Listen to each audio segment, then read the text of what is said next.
আসসালামু আলাইকুম। আজকে আমি ১ কাপ চালের গুঁড়া দিয়ে আরিশা পিঠা বানিয়ে দেখাবো। চালের গুঁড়া দিয়ে এই পিঠাগুলো খেতে কিন্তু দারুণ টেস্টি হয়। আশা করছি আপনাদেরও ভালো লাগবে। তাহলে চলুন দেখে নিই। প্রথমে চুলায় প্যান বসিয়ে দিয়েছি আর দিয়ে দিচ্ছি চিনি 1/2 কাপ আর পানি দিয়ে দিচ্ছি 1/2 কাপ। পানি আর চিনি সমান সমান হতে হবে। পানি কিন্তু বেশি দেওয়া যাবে না। তারপরে আমি এর মধ্যে দিয়ে দিচ্ছি স্বাদমতো লবণ। আর এখানে নিয়েছি এলাচের গুঁড়া সামান্য পরিমাণে, তাহলে সুন্দর ফ্লেভার পাওয়া যাবে। এখন আমি নেড়েচেড়ে জাল করে বলক তুলে নেব। ভালোভাবে বলক তুলে নিতে হবে।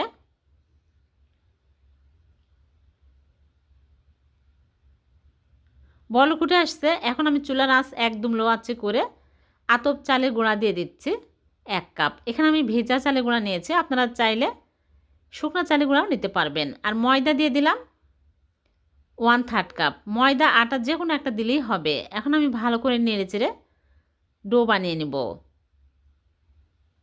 এরকম শক্ত একটা টাইট ডো তৈরি করে নিতে হবে। ঠান্ডা হওয়ার পরে আরও শক্ত হয়ে যাবে।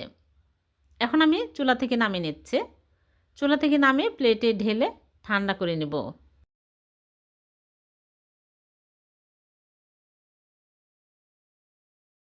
ভালোভাবে ঠান্ডা হয়ে গেছে। এখন আমি এরকম করে অল্প অল্প করে নিয়ে গোল করে তারপর একটু চ্যাপ্টা করে নিচ্ছে। এরকম করে হয়ে গেল একটা। এরকম করে সবগুলো বানিয়ে নেব। এই পিঠাগুলো কিন্তু খেতে অনেক মজার হয় আর অনেক দিন পর্যন্ত এয়ারটাইট বক্সে রেখে খাওয়া যায়। সবগুলো আমি বানিয়ে নিয়েছি। এখন এগুলো সাদা তিলের মধ্যে কোট করে নেব। এক সাইডে এরকম করে তিল লাগিয়ে নেব, নিয়ে চেপে চেপে নেব। সবগুলোতে আমি এরকম করে চেপে চেপে তিলে কোট করে নিচ্ছি, তাহলে খেতে আরও বেশি টেস্টি হবে। সবগুলো বানানো হয়ে গেছে। এখন আমি এগুলো তেলে ভেজে নেব।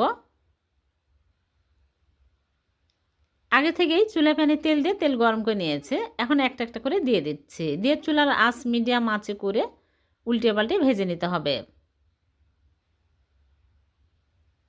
একটু সময় নিয়ে ভালো করে ভেজে নিতে হবে, তাহলে উপরে মুচমুচে হবে আর ভিতরে সফট। খেতে দারুণ টেস্টি হবে।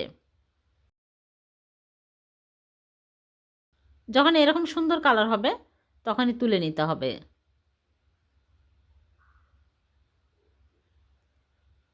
এখন সবগুলো ভেজে তুলে নিয়েছে। হয়ে গেল ভীষণ মজার আরিশা পিঠা। এই পিঠাগুলো দেখতে যেমন সুন্দর, খেতে তেমনই মজার হয়। আমি একটা ভেঙে দেখাচ্ছি। উপরে মুচমুচে হয় আর ভিতরটা একদম নরম। ভিডিওটি ভালো লাগলে লাইক কমেন্ট শেয়ার করে দেবেন। আজকে আমি দুধ আর ডিম দিয়ে ভীষণ সুস্বাদু করে একটা ডেজার্ট বানিয়ে দেখাবো। ডিম আর দুধ দিয়ে যে এত সুস্বাদু একটা ডেজার্ট তৈরি হবে, এই ভিডিও না দেখলে কেউ বুঝতেই পারবেন না। খুবই মজার হবে আর খুবই কম সময়ে কম উপকরণে তৈরি করে নেওয়া যাবে। আশা করছি আপনাদের ভালো লাগবে। তাহলে চলুন দেখে নিন।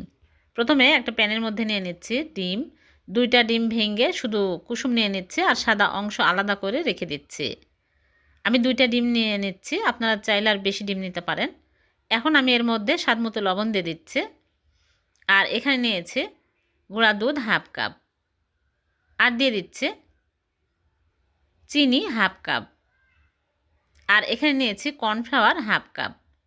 সব 1/2 কাপ করে দিয়ে দিলাম। এখন আমি ভালো করে মিশিয়ে নিব। তারপরে লিকুইড দুধ আগে জাল করে ঠান্ডা করে নিয়েছি, 1 কাপ দিয়ে দিলাম। দিয়ে ভালো করে মিশিয়ে নিব। আগে কিন্তু চুলার উপরে দেওয়া যাবে না। ভালো করে মিশিয়ে নেওয়ার পরে চুলার উপরে দিতে হবে। ভ্যানিলা এসেন্স দিয়ে দিচ্ছে 1 চামচ, তাহলে ডিমের গন্ধ লাগবে না। আপনারা চাইলে এলাচের গুঁড়াও দিতে পারবেন। ভালো করে মিশিয়ে নিয়েছে। এখন আমি চুলার উপরে দিয়েছি, দিয়ে চুলা অন করে দিলাম। দিয়ে অনবরত নাড়তে থাকবো। একটু নেড়েচেড়ে নিলেই দেখা যাবে যে একদম ঘন হতে শুরু হয়েছে। নাড়া কিন্তু থামানো যাবে না, অনবরত নেড়েচেড়ে নিতে হবে। নেড়েচেড়ে একদম ঘন করে নিতে হবে। দেখুন ঘন হয়ে আসছে। এইরকম ঘন হলেই হয়ে যাবে।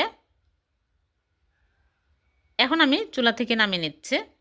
চুলা থেকে নামিয়ে সাথে সাথে একটা মোল্ড নিয়েছে। এই মোল্ডে ঘি ব্রাশ করে ফয়েল পেপার বিছিয়ে নিয়েছে। এখন আমি এর মধ্যে সবগুলো নিয়ে নিচ্ছি। যে কোনো পাত্রেই সেট করতে পারবেন। নিয়ে সাথে সাথে এইরকম করে সমান করে দিতে হবে, তাছাড়া কিন্তু জমে যাবে, ভালোভাবে সেট হবে না। এখন আমি এরকম করে ট্যাপ করে নিচ্ছি, নিয়ে 10 মিনিট রেখে দেব।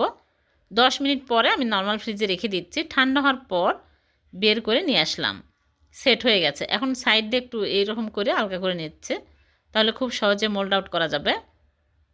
প্লেটের মধ্যে এখন আমি নিয়ে নিচ্ছি। তারপরে আমি এখানে গুঁড়ার দুধ দিয়ে দিচ্ছি উপর দিয়ে, তাহলে খেতে আরও বেশি ভালো লাগবে আর দেখতে সুন্দর লাগবে।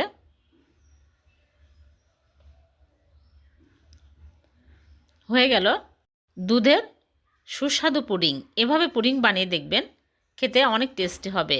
এখন আমি কেটে দেখাচ্ছি।